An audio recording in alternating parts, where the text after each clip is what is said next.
الحمد لله معز الإسلام بالنصر ومذل الشرك بقهره ومصريف الأمور بأمره ومستدرج الكافرين بالنقر الذي قارن الأيام ذو ألم بعدله وجعل العقبات للمتقين بفضله والصلاة والسلام على من على الله ما نرى الإسلام بالسيف. Assalamu alaikum wa rahmatullahi wa barakatuh.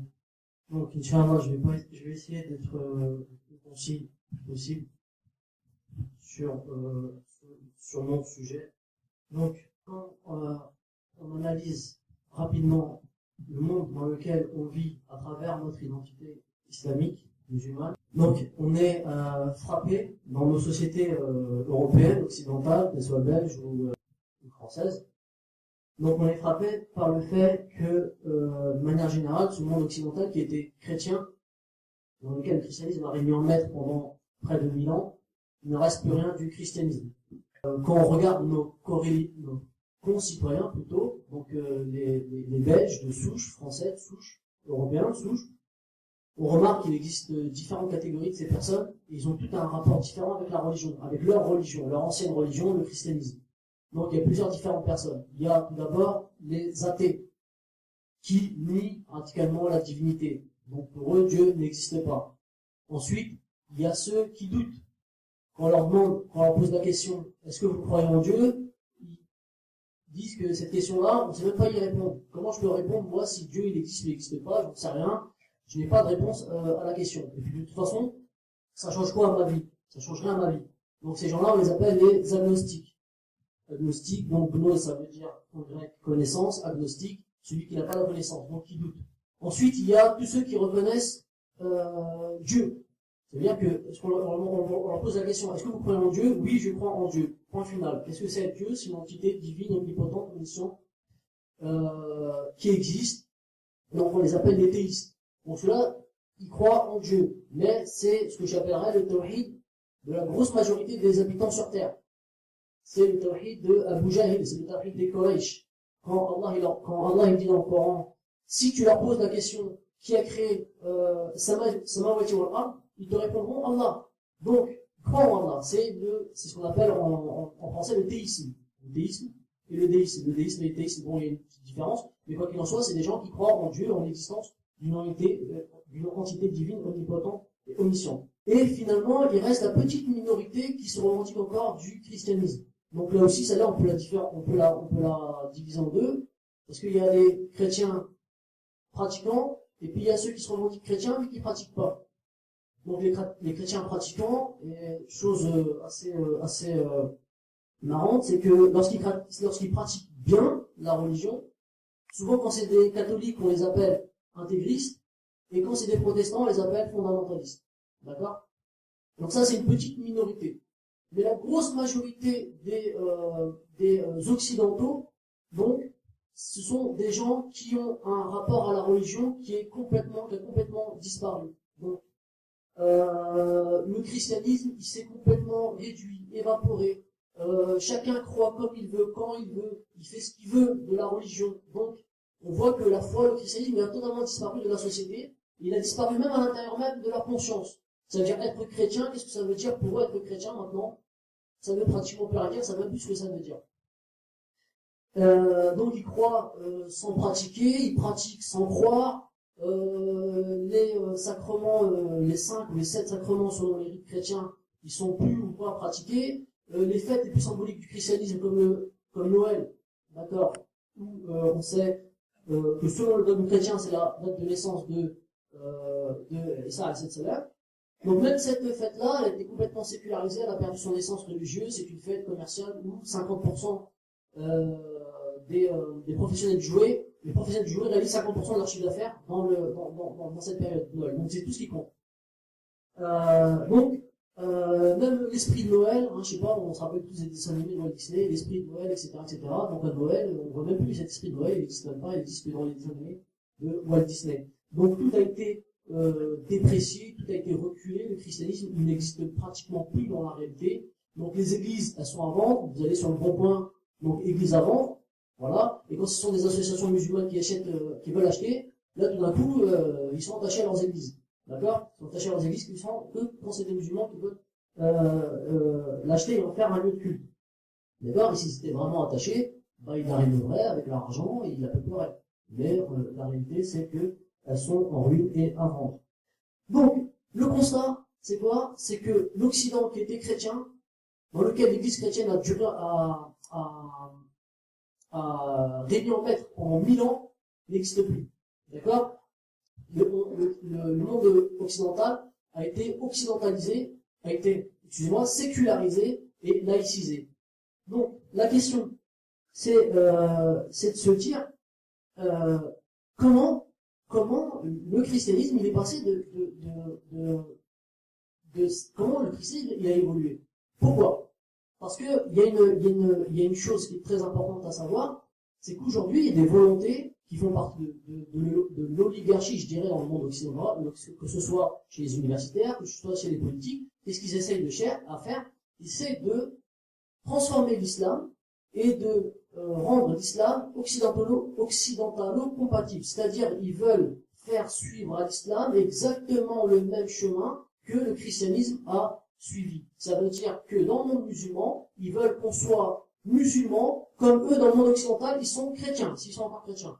D'accord? Donc, l'intérêt c'est quoi? C'est de savoir comment le christianisme, il est arrivé à être aujourd'hui quasi invisible dans les sociétés occidentales, pour savoir quels sont les plans et les stratégies qu'ils utilisent pour essayer de réduire l'islam à néant. Et ça, il y a une phrase de l'imam Cheikh al-Islam ibn Taymiyyah rahimahullah qui dit il faut, en gros, si je résume, il faut connaître le mal, pas par amour du mal, mais il faut connaître le mal pour amour du bien, pour préserver le bien. On ne peut pas connaître le bien et la réalité de la notion du bien si on ne sait pas ce qu'est le mal. Donc, l'intérêt de cette étude, maintenant ça fait 2-3 ans, peut-être 4 ans que j'étudie le sujet la laïcité, la sécularisation et le christianisme. Donc c'est de savoir justement quelles sont les modalités d'évolution de la religion chrétienne pour comprendre quelles sont les stratégies de leur application dans le monde musulman. Et ça fait partie de notre méthodologie. La dernière fois que j'étais venu en Belgique, j'avais parlé sur le fiqh al-waqi', c'est-à-dire de comprendre la réalité contemporaine à travers la aqida de l'islam. Je vous avais dit un principe très important, fahm al-waqi' bil-islam wa laysa fahm bil-islam bil-waqi', c'est-à-dire comprendre la réalité contemporaine à travers l'islam et ne pas comprendre l'islam à travers la réalité, à travers notre réalité. Ça, c'est le travail des islamologues, des orientalistes. Ils ont leurs idéologies, ils ont leurs croyances, ils ont leur aqida, qu'elles soient communistes, matérialistes, positivistes, darwiniennes, et avec leurs croyances, ils étudient l'islam. Nous, il faut qu'on fasse le contraire. Il faut qu'avec notre aqida, on comprenne les modalités, les enjeux des sociétés dans lesquelles on vit pour comprendre ces faits et pour pouvoir ensuite les amorcer, bien entendu, puisque notre but, à nous tous, Inch'Allah, c'est de préserver la réalité de l'islam et de retourner à la réalité de l'islam. Donc, c'est important de comprendre ces mécanismes qui ont transformé le christianisme pour comprendre comment est susceptible d'être transformé l'islam et s'en prémunir. Donc, je vais, Inch'Allah, commencer vous présenter rapidement mon plan. Ça va être très rapide. Déjà, il va falloir qu'on sache qu'est-ce que c'est une religion. Ça, c'est quelque chose de très important. Deuxième chose, une fois qu'on sait ce que c'est la religion, il faut qu'on sache comment le christianisme il s'est sécularisé. Sécularisé, qu'est-ce que ça veut dire de manière générale? C'est une notion qui est extrêmement importante, je ne peux pas vous la développer. La sécularisation, c'est un phénomène qui fait que la religion a perdu de sa crédibilité. Les gens, ils sont plus attachés à la religion. C'est ce qu'on appelle la sécularisation. C'est un phénomène social qui a ses causes. On va voir quelques causes dans la deuxième partie. Mais ça, bon, c'est quelque chose que les musulmans ne donnent pas d'importance, notamment les chercheurs musulmans et la recherche scientifique universitaire dans le monde musulman, ils n'accordent pas d'importance à cette notion qui est extrêmement importante, alors que des centaines de millions de dollars sont dépensés dans la recherche scientifique universitaire aux États-Unis et en Europe sur cette notion-là, la sécularisation, et notamment l'enjeu capital mondial de ce siècle, c'est la sécularisation de l'islam, d'accord, pour pouvoir l'intégrer au nouvel ordre mondial qui est en train de se construire. Le nouvel ordre mondial, hein, d'accord, c'est pas une notion complotiste, hein, c'est quand même une réalité, sans avoir les dérives qu'on connaît du complotisme. Donc, première chose, il faut qu'on sache qu'est-ce que c'est une religion. Deuxième chose, il faut qu'on sache comment le christianisme et pourquoi le christianisme s'est sécularisé. Et troisième chose, ensuite, on va commencer à comprendre comment la sécularisation est possible dans l'islam. Donc, si je vous pose une question et si je vous distribue des feuilles et je dirais un petit devoir à noter, je vous demanderai définissez-moi la religion. Je suis sûr qu'il y aura autant de définitions qu'il y a de personnes ici présentes. D'accord? Ça ne veut pas dire que tout le monde aura faux. Peut-être que tout le monde aura juste dans sa définition. Chacun, il va définir la religion en mobilisant ce qu'il sait de ce que c'est une religion, etc., etc. Et peut-être qu'il y aura tous des bonnes réponses. Peut-être qu'il y en aura d'autres qui seront extrêmement complets, et puis il y en a d'autres qui seront extrêmement partiels. Donc, la religion. La religion, de manière générale, si vous vous promenez dans les rues de Bruxelles, vous attrapez un Belge, vous lui dites qu'est-ce que c'est une religion? Et vous dire une religion, c'est quoi? C'est une croyance, une spiritualité, on croit en un dieu, ou plusieurs dieux, avec des divinités, des dogmes, des rites, etc. D'accord? Quand une chose qu'on remarque, c'est que dans le monde occidental, plus le christianisme il a reculé, plus la définition de la religion elle-même elle a reculé. Pourquoi? Parce que l'occidental moderne, il comprend la religion à travers sa propre religion. Quand on lui demande qu'est-ce que c'est la religion, il définit, le premier repère qu'il a, c'est le christianisme. Donc le christianisme, c'est quoi maintenant? Aujourd'hui, c'est quoi? C'est simplement une spiritualité, il n'y a même plus de culte, il n'y a même plus de pratique. Donc c'est une croyance en une divinité. Or, dans l'islam, les savants d'Ahl Sunnah wal Jama'a, qu'est-ce qu'on remarque? Une chose très importante, il y a 1000 ans, ou même plus, quand ils définissent la religion, ils la définissent d'une manière tellement pertinente qu'il faut attendre le XVIIIe siècle en France, dans le monde occidental, pour avoir des définitions similaires. D'accord? Si je vous prends, par exemple, la définition de Cheikh al-Islam ibn Taymiyyah rahimahullah, il dit que une religion, qu'est-ce que c'est? C'est une soumission à un ordre qui est continuel, qui est tellement continuel qu'elle fait naître en nous des habitudes. Donc ça, c'est une définition de la religion. Et quand on regarde les définitions des sociologues, et parmi les plus importants, parmi les sociologues, les anthropologues, les philosophes, ils définissent la religion d'une manière très pertinente aussi, exactement de la même manière que les savants d'islam ils définissent la religion. Par exemple, je prends la définition d'un sociologue qui s'appelle Émile Durkheim. Émile Durkheim, donc vous connaissez, c'est le père de la sociologie en France. Il dit qu'on appelle phénomène religieux les croyances obligatoires et les pratiques relatives aux objets de ces croyances. Donc, Durkheim, qu'est-ce qu'il dit? Il dit que dans toute religion, qu'est-ce qu'il y a? Il y a une croyance et il y a des actes. D'accord? Et ça, c'est tous les plus grands intellectuels, lorsqu'ils ont poussé à fond la réflexion sur qu'est-ce que c'est une religion, ils arrivent toujours au même constat. Une religion, qu'est-ce que c'est? C'est un ensemble de croyances qui fait naître en nous des actions. Et on fait ces actions parce qu'elles sont pertinentes et cohérentes avec nos croyances. Donc ça, c'est une religion. À chaque fois on est devant un système de croyances qui fait naître en nous des actions et qu'on fait ces actions et qu'on croit qu'elles sont justes et qu'on croit qu'on doit être obligé de les faire, on est en face d'un phénomène religieux. Donc, que ce soit pour les savants de l'islam, la Ahl Sunnah wal Jama'a, que ce soit maintenant pour les grands anthropologues, pour les grands philosophes, ils définissent la religion de la même manière. Ça veut dire quoi? Ça veut dire que l'islam c'est une religion, le christianisme c'est une religion, mais l'hindouisme c'est une religion, donc le judaïsme c'est une religion, donc ça là-dessus c'est pas de problème, c'est la définition de la religion de 90% des personnes. Mais la démocratie c'est une religion. Le nationalisme c'est une religion. Le progressisme c'est une religion. Le scientisme c'est une religion. Le communisme c'est une religion. Pourquoi? Parce que dans toutes ces formes, vous avez un ensemble de croyances, vous avez un ensemble de dogmes, et les gens quand ils ont adopté, ils font des actions en cohérence avec ces croyances. D'accord? L'exemple le plus simple à comprendre, c'est l'exemple de la démocratie. D'accord? La démocratie, c'est une religion qui a un ensemble de pensées. Elle a ses textes saints. D'accord? La démocratie, elle a son Coran. Par exemple, c'est la déclaration des droits de l'homme et du citoyen.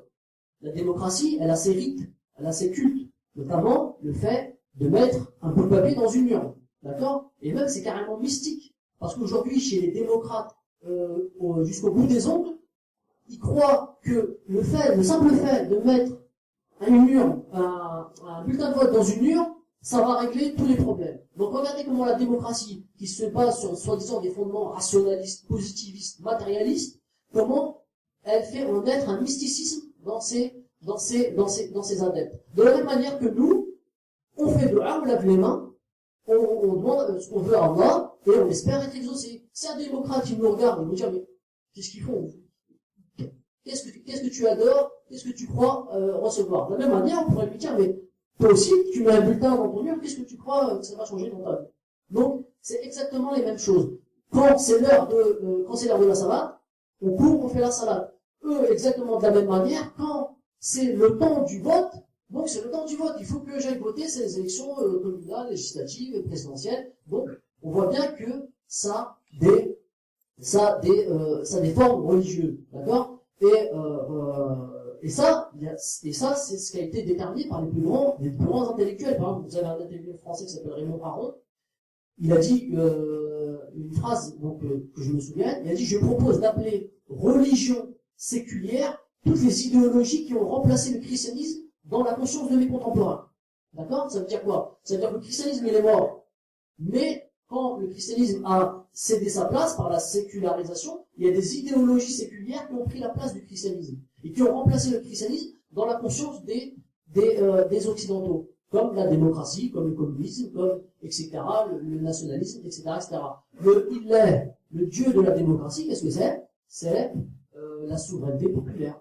D'accord? D'ailleurs, la souveraineté populaire, c'est le peuple, la majorité du peuple qui a la souveraineté. Alors que chez nous, comme l'a rappelé notre frère, c'est Allah qui a la souveraineté. Innal hukmu illa lillah.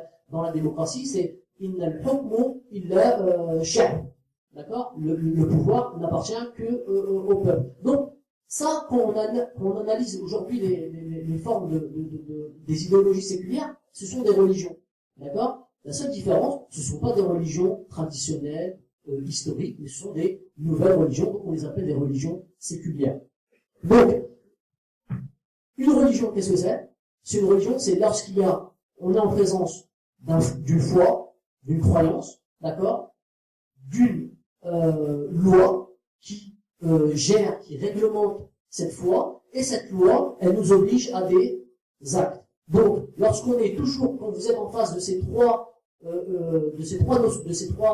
piliers, vous avez toujours des chances d'être en face d'un phénomène religieux. D'accord? Toute religion, une foi, système de croyance, système de pensée, une loi qui règle ces systèmes de croyance, ces systèmes de pensée, et des actes qui découlent de la loi. Dans l'islam, on a une foi, on a un dogme, on a une aqidah, on a une loi, une sharia, et on a des actes qui viennent de cette sharia. D'accord? Faire la salat 5 fois par jour, donc ça c'est légiféré donc par la sharia. D'accord? Ici c'est le côté religieux de la sharia. Et la sharia, on sait très bien que c'est un ensemble de prescriptions qui sont protéiformes. D'accord? Qui peuvent toucher aussi bien le politique que le religieux, le culturel, l'économique, etc., etc.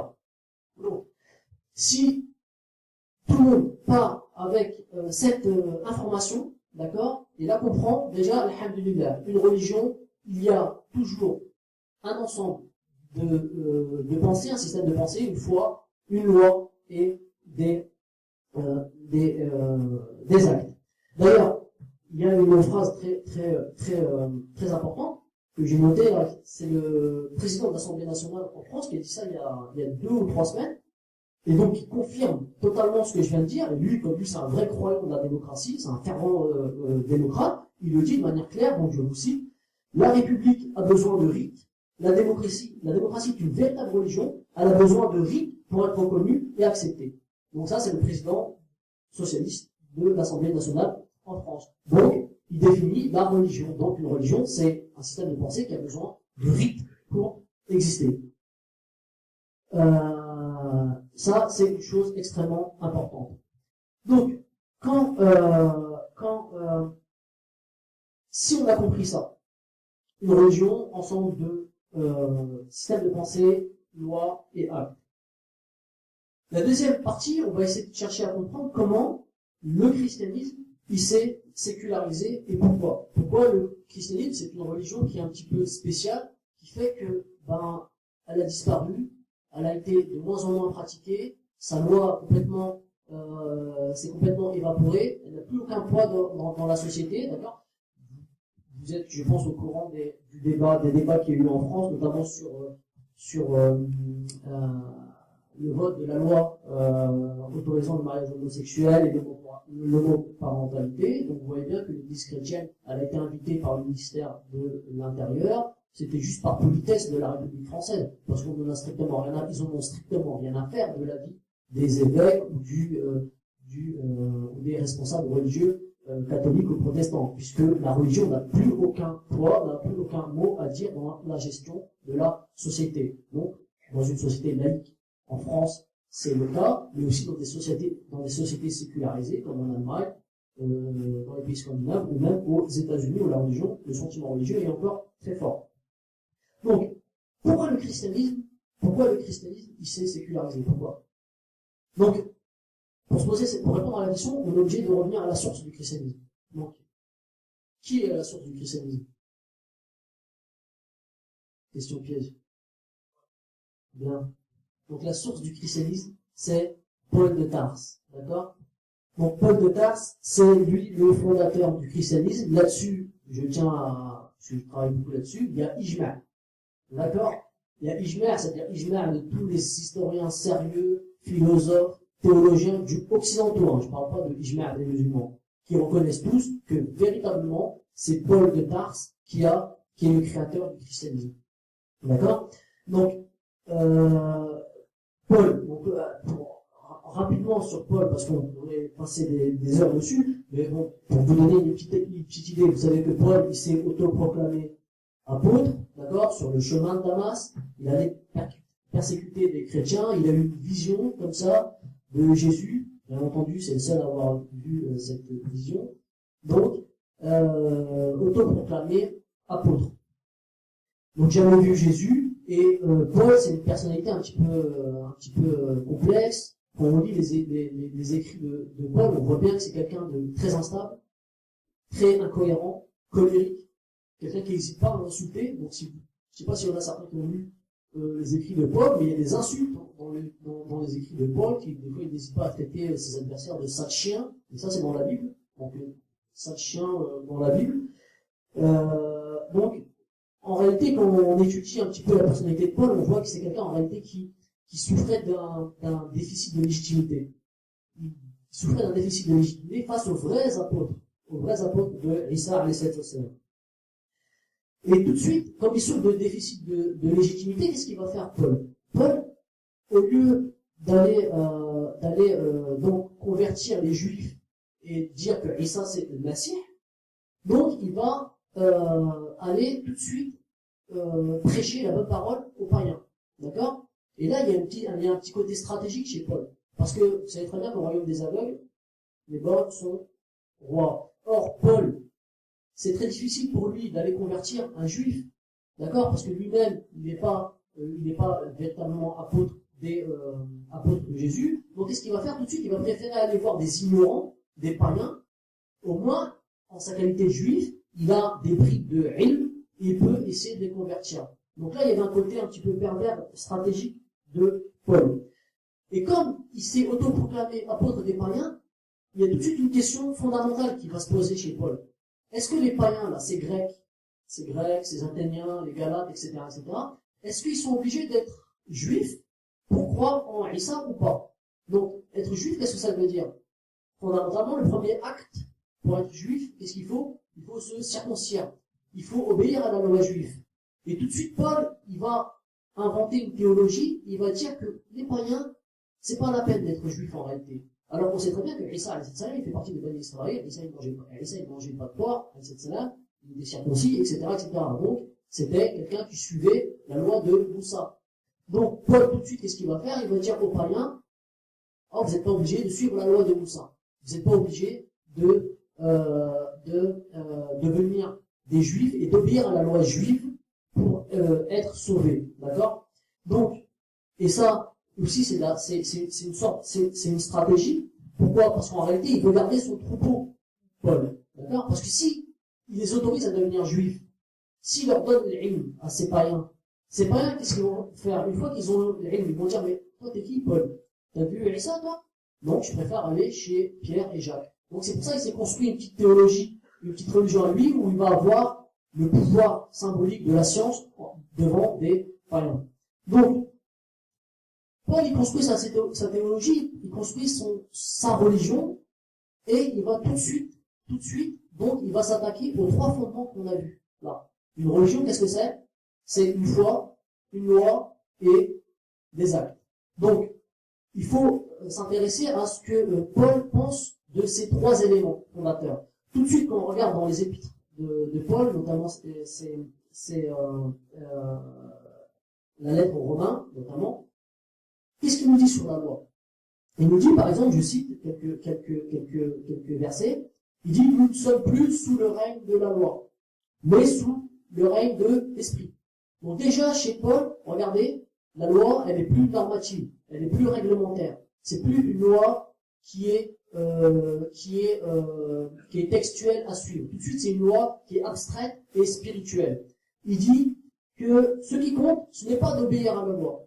Ce qui compte, c'est de croire. Croire ici, dans le sens, je crois à la loi, je peux le dire, je crois dans mon cœur, mais je ne fais aucun acte d'obéissance. Donc ça, c'est la vision de la loi chez Paul. D'accord? Les actes.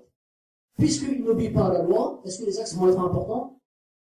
Bien sûr que non. Donc les actes ne sont pas importants. Qu'est-ce qu'il dit Paul, par exemple, toujours dans l'Épître aux Romains? L'homme est justifié par la foi sans les actes. Donc l'homme, il peut être sauvé en ayant la foi sans faire aucun acte. Les actes, deuxième verset, les actes que la loi demande sont écrits dans leur cœur. Leur conscience est témoin de ça. Donc, qu'est-ce qu'il dit? On n'a pas besoin d'actes. Les actes, c'est tant qu'on croit dans notre cœur et que notre esprit croit qu'on croit, bon, on a besoin de faire aucun acte, on est sauvé. Donc finalement, qu'est-ce que c'est la définition de la foi chez Paul? La définition de la foi chez Paul, donc je lis, par exemple, la parole de Dieu est tout près de toi, elle est dans ta bouche, elle est dans ton cœur. Cette parole est celle de la foi, c'est celle que nous annonçons. Celui qui croit dans son cœur, Dieu le déclare juste. Celui qui affirme de sa bouche, Dieu le sauve. Donc voilà la foi chez Paul. Il suffit simplement de croire dans son cœur, de croire qu'on a la foi, de dire que Jésus est mort sur la croix, qu'il est mort pour racheter les péchés de l'humanité, et que Dieu l'a ressuscité. Et si je dis ça de ma bouche et je le crois dans ma conscience, c'est bon, je suis sauvé. Donc, pour lui, les païens n'ont pas besoin d'être circoncis. La vraie circoncision, c'est celle du cœur. Donc tout ça, c'est les paroles de Paul. Donc, on remarque bien qu'il y a un ensemble chez Paul, tout de suite. Qu'est-ce qu'il va faire, la théologie paulienne? Qu'est-ce qu'elle va faire? En réalité, c'est une théologie qui va détruire la religion. Puisque je vous ai dit que toute religion était basée sur une foi qui était liée à une loi, qui était liée à des actes, tout de suite dans les écrits de Paul, on voit que Paul détruit la foi. Chez Paul, il n'y a pas d'acte. La loi, elle est spirituelle, abstraite. Donc, on voit tout de suite que le christianisme, il n'est pas encore né encore, mais rien que dans les écrits de Paul, on sait que déjà le christianisme, c'est pas une religion qui va rester longtemps. On sait tout de suite que c'est une religion qui est le compte à rebours de sa mort. Dès que Paul a écrit ça, le compte à rebours de sa mort était programmé. D'accord? Donc, si je fais le résumé de la théologie paulienne, Paul, la foi a des sens cognitifs, elle a des sens affectifs, les actes les plus significatifs, ce sont simplement les actes du cœur, les actes invisibles, cachés. Et la loi, elle est plus normative, elle est plus juridique, elle est spirituelle et morale. D'accord? Donc, quand on sait ce que c'est la sécularisation. D'accord? La sécularisation, il y a trois conditions pour qu'on soit dans une société sécularisée et laïque. La première condition, il faut que la pratique de la religion, elle soit superficielle, irrégulière et incomplète. Les gens, ils pratiquent mal ou ils pratiquent peu la religion, c'est fini. Ça, c'est permis par quoi, chez Paul? C'est permis que les actes sont dévalués. Deuxième condition, il faut que l'ensemble du droit qui gère un pays, l'ensemble des lois qui gèrent un pays, ce sont des lois positives. C'est-à-dire que c'est des lois qui n'ont plus rien à voir avec Dieu, des lois qui n'ont plus rien à voir avec la révélation, des lois qui n'ont plus rien à voir avec la législation. En arabe, on appelle ça qawanin al-wad'iyya.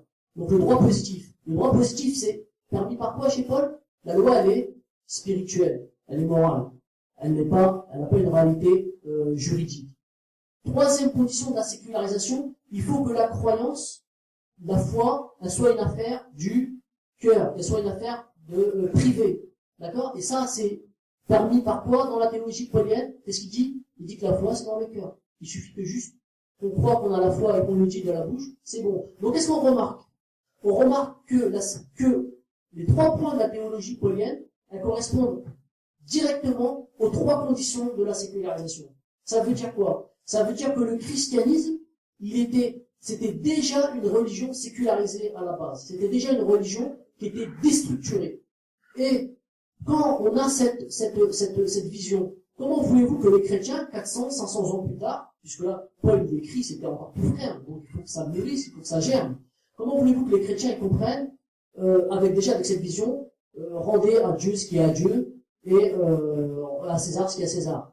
Comment voulez-vous que, déjà avec cette compréhension, ils comprennent réellement la parole qu'on est dite, parce que bon, nous on a une croyance, les musulmans ont une croyance sur l'évangile assez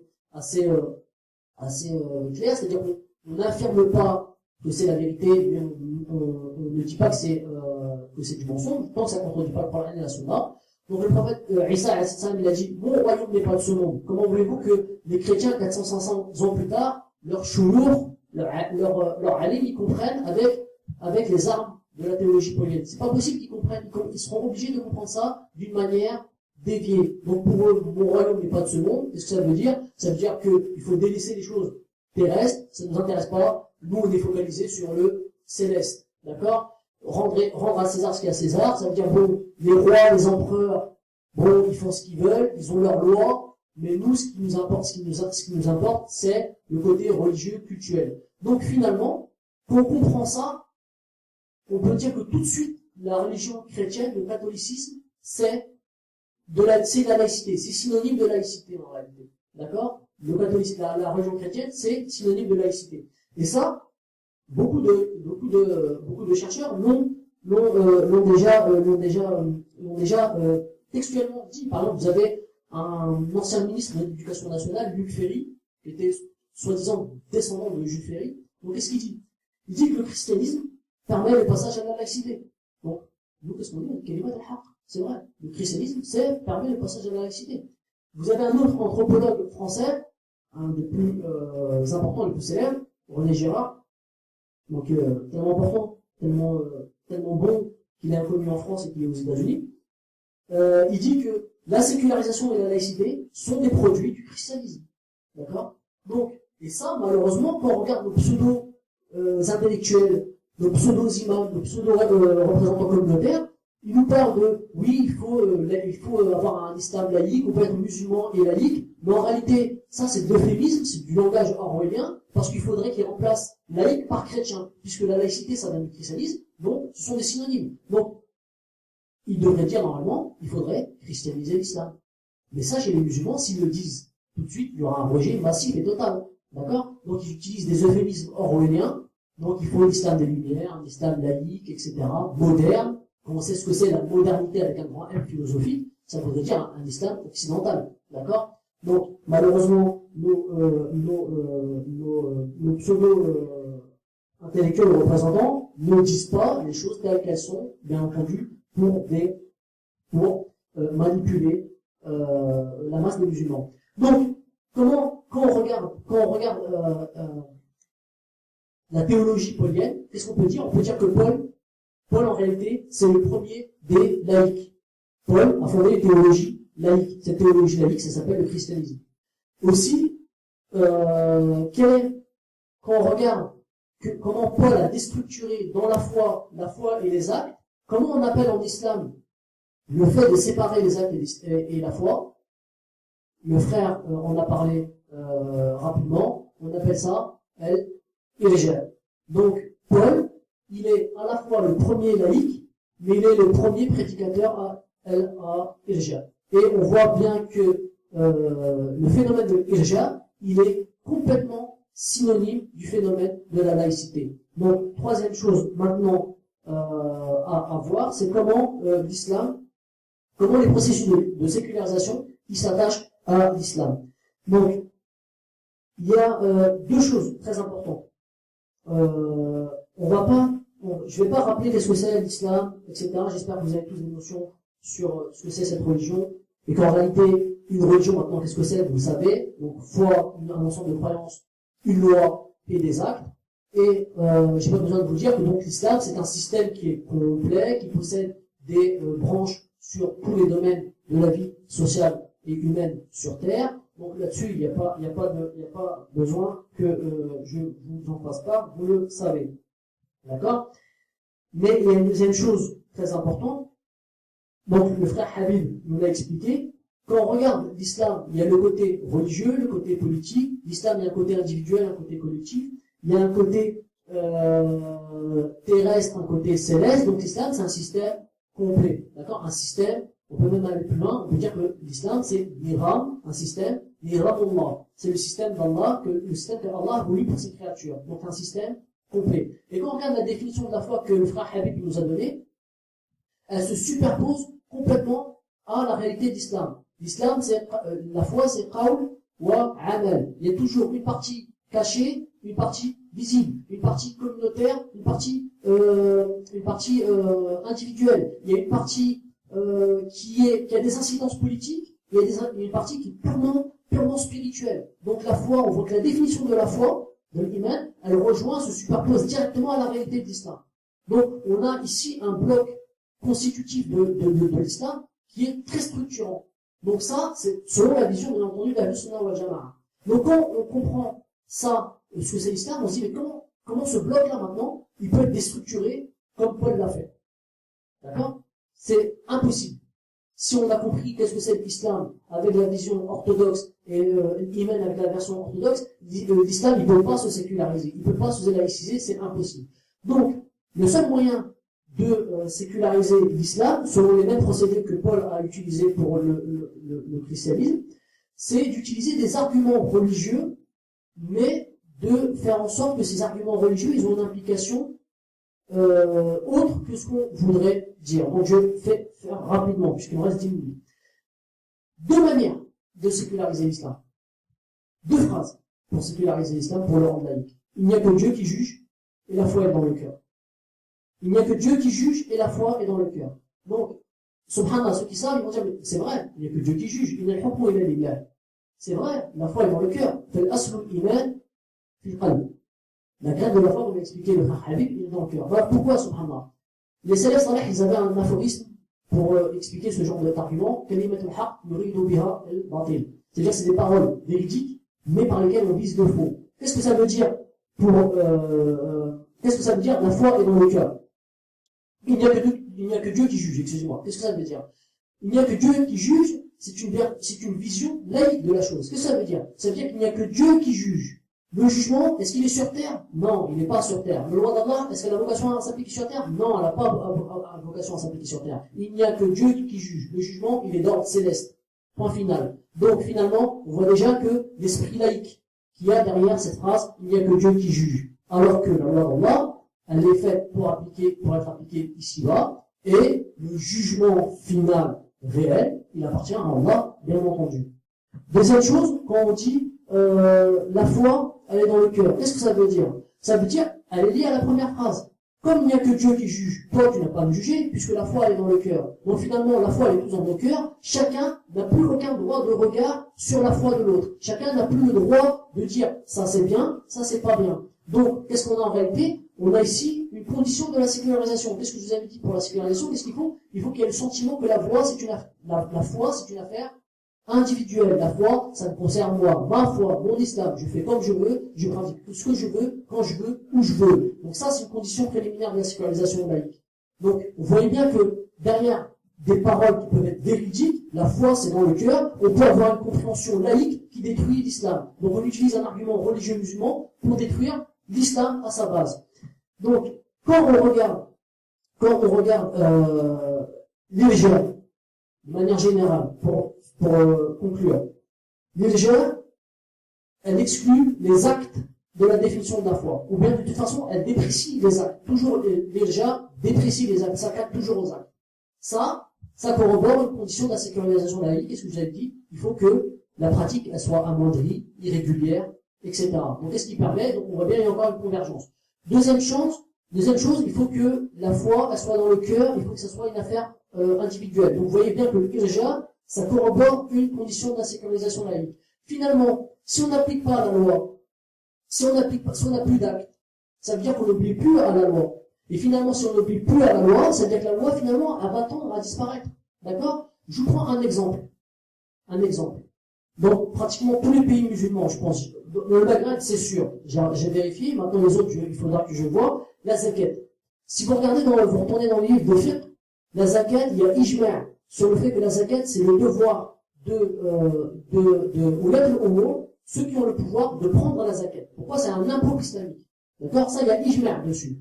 Aujourd'hui, le fait que maintenant, la zakat, ça a été sécularisé. C'est-à-dire que la zakat, c'est devenu une affaire individuelle, privée. Au Maroc, vous allez au Maroc, en Algérie, en Tunisie, vous voulez payer la zakat, vous la payez pas, vous voulez pas la payer, vous la payez pas. Donc, pourquoi? Parce que la charia n'a plus été appliquée, donc finalement, ce qui était communautaire, politique, est devenu individuel, une affaire de foi individuelle. Chacun, celui qui a l'iman, ah oui, il paye la zakat. Celui qui ne veut pas payer la zakat, il se dit, attends, je paye déjà l'impôt sur le revenu au Maroc. C'est ça qui est obligatoire. Donc, je paye d'abord l'impôt sur le revenu, s'il me reste, je paye la zakat. Donc, vous voyez, on a une inversion des valeurs, puisqu'il y a une inapplication de la charia, qui n'est plus appliquée par les actes, donc elle est obligée de céder la place aux idéologies séculières qui prennent la place de la charia. Donc, vous voyez bien que finalement, l'irja, c'est complètement synonyme de laïcité. D'accord? Et c'est par le seul moyen de séculariser l'islam, c'est en utilisant des arguments qui viennent de l'irja. Donc, j'ai fini, je pense. Deuxième chose, très importante, une dernière chose, quand on regarde aujourd'hui dans le monde arabe, quand on regarde, je reviens, tu me dis il y a 2 semaines, je disais dans le journal, les laïcs dans le monde arabe, vraiment les partisans de la laïcité, ceux qui vous disent l'islam n'a pas vocation à gérer l'espace public, l'islam n'a pas vocation à gérer la collectivité, l'islam n'a pas vocation à gérer le secteur économique, etc. Quand on regarde leurs arguments, ce sont toujours des arguments qui viennent de l'irja. Peut-être qu'ils le font inconsciemment, ils ne savent même pas ce que c'est l'irja. Mais il y en a certains qui savent ce que c'est l'irja. D'accord? Et ceux-là, c'est les plus dangereux. Et ils utilisent des arguments qui viennent de l'irja pour justifier leur laïcité. Donc, on voit aujourd'hui qu'en réalité, il y a une connivence tacite, d'accord, entre les milieux laïcs, donc qui utilisent un argumentaire mourji pour se faire passer toujours comme musulmans, tout en détruisant l'islam et en le non-putant. Donc c'est la seule manière de séculariser l'islam, c'est quoi? C'est de faire comme le christianisme, c'est de déstructurer les liens fondamentaux entre la foi, la loi et les actes.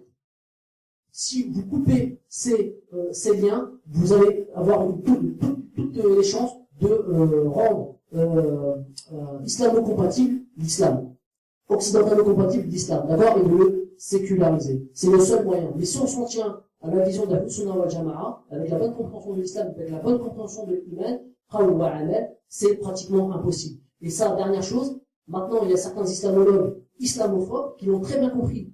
Ils utilisent même plus l'argumentaire d'islam moderne, islam des lumières, islam, etc., etc. Tout de suite, ils savent très bien qu'il faut s'attaquer à quoi? Qu'il faut s'attaquer à l'orthodoxie, qu'il faut s'attaquer au Coran et à la Sunna. Ils le savent tout de suite. Ils disent que le problème, c'est le Coran. Parce que quand on comprend bien le Coran, c'est impossible de séculariser et de rendre laïque l'islam. Barakallahu fikum, en espérant que ça soit clair et que vous sortez d'ici avec certaines notions que vous pourrez, Inch'Allah, ensuite vérifier par vous-même. Barakallahu fikum, assalamu alaikum wa rahmatullahi wa barakatuh. Voilà, tout d'abord, je voudrais vous dire barakallahu fikum pour ces interventions très précieuses.